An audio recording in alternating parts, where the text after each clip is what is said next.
आज का हमारा टॉपिक है संत एवं संप्रदाय। जो राजस्थान कला संस्कृति का एक टॉपिक है संत एवं संप्रदाय, इनके बारे में हम संपूर्ण परिचर्चाएं करेंगे। राजस्थान में जितने भी संत हुए तथा उनके जो संप्रदाय हुए उनके बारे में परिचर्चाएं करते हैं। संत हुए वो भी निर्गुण, सगुण और मिश्रित भक्ति परंपरा पर आधारित थे। उन सभी सगुण, निर्गुण और मिश्रित परंपरा पर आधारित संतों के बारे में हम परिचर्चाएं करते हैं। तो सबसे पहले बात करते हैं कि संत एवं संप्रदाय, ये संत क्या होता है और संप्रदाय क्या होता है।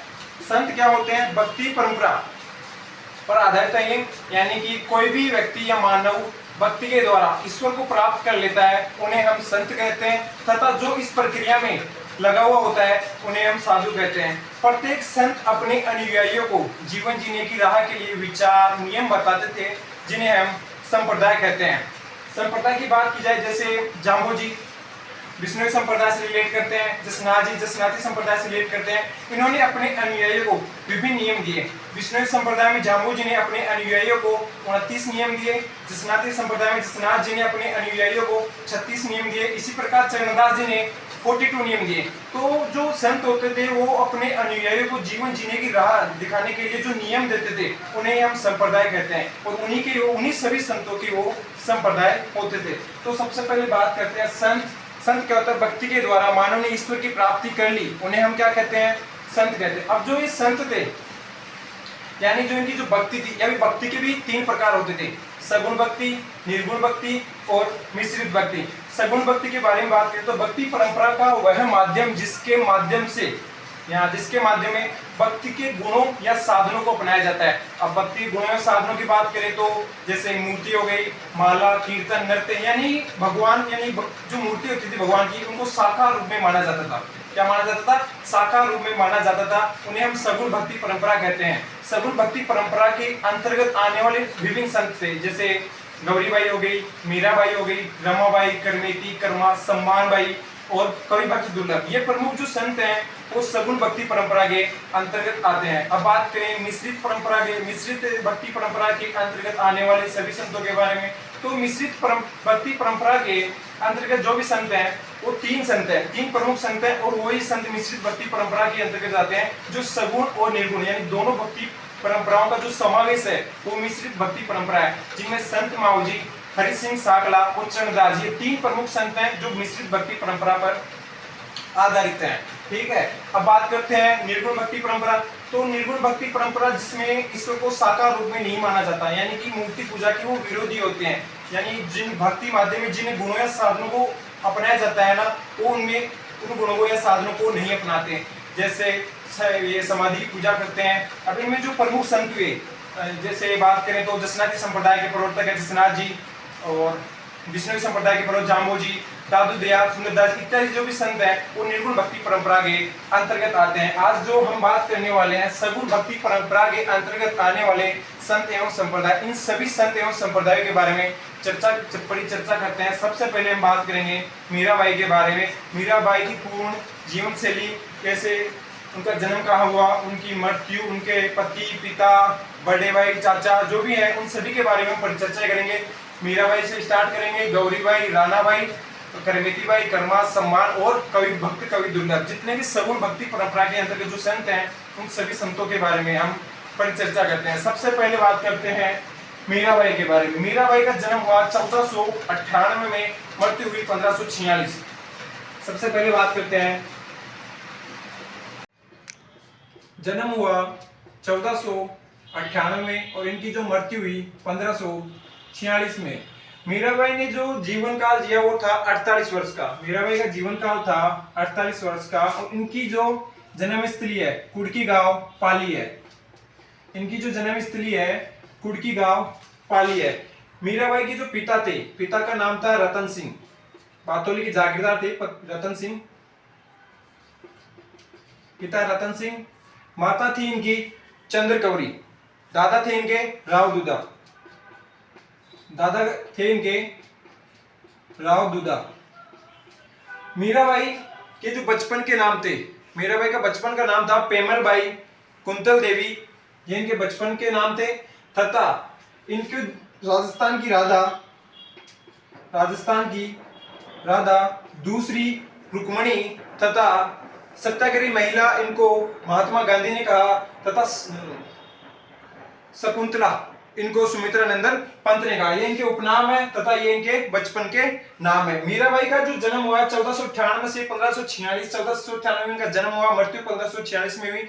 इनका जो विवाह था 1516 में रतन सिंह के वो भोजराज के साथ हुआ, जो चित्तौड़ के राजा राणा सांगा के पुत्र थे। 1516 में इनका विवाह हुआ।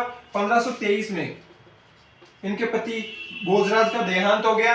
तो मीराबाई का जो जीवन काल था, दाम्पत्य जीवन काल 7 वर्ष का रहा। मीराबाई कृष्ण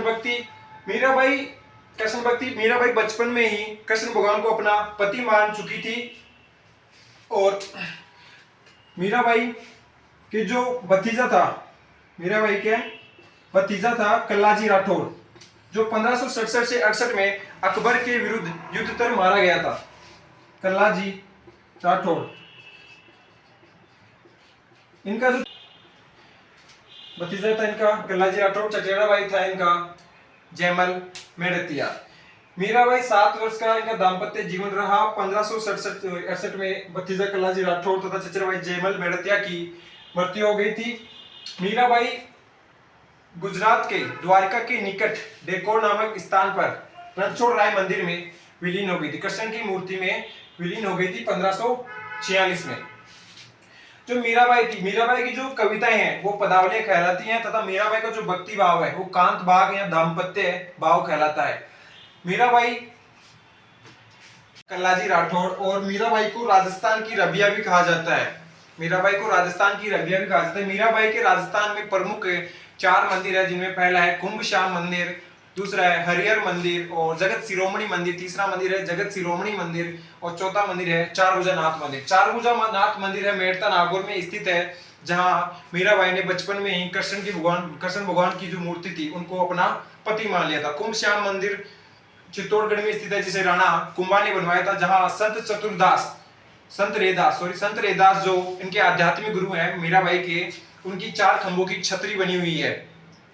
और जो मीराबाई के जो प्रमुख गुरु हैं, जैसे बचपन के गुरु की बात करें तो पंडित गजानन इनके बचपन के गुरु हैं। आध्यात्मिक गुरु इनके संत रेदास हैं। संत तुलसीदास तथा तानसेन के समकालीन थी मीराबाई। मीराबाई के प्रमुख 4 मंदिरों की हमने परिचर्चाएं कर ली। मीराबाई का ये जीवन काल था और मीराबाई की संपूर्ण परिचर्चाएं कर ली इसमें अपने। अब बात करते हैं गौरीबाई की। गौरीबाई जिसे डूंगरपुर की मीरा या वागड़ की मीरा के नाम से जाना जाता है। डूंगरपुर की मीरा गौरीबाई को हम डूंगरपुर की मीरा तथा वागड़ की मीरा के नाम से जानते हैं। इनके 2 उपनाम है, डूंगरपुर की मीरा तथा वागड़ की मीरा। इनको 2 उपनामों से जाना जाता है गौरीबाई को।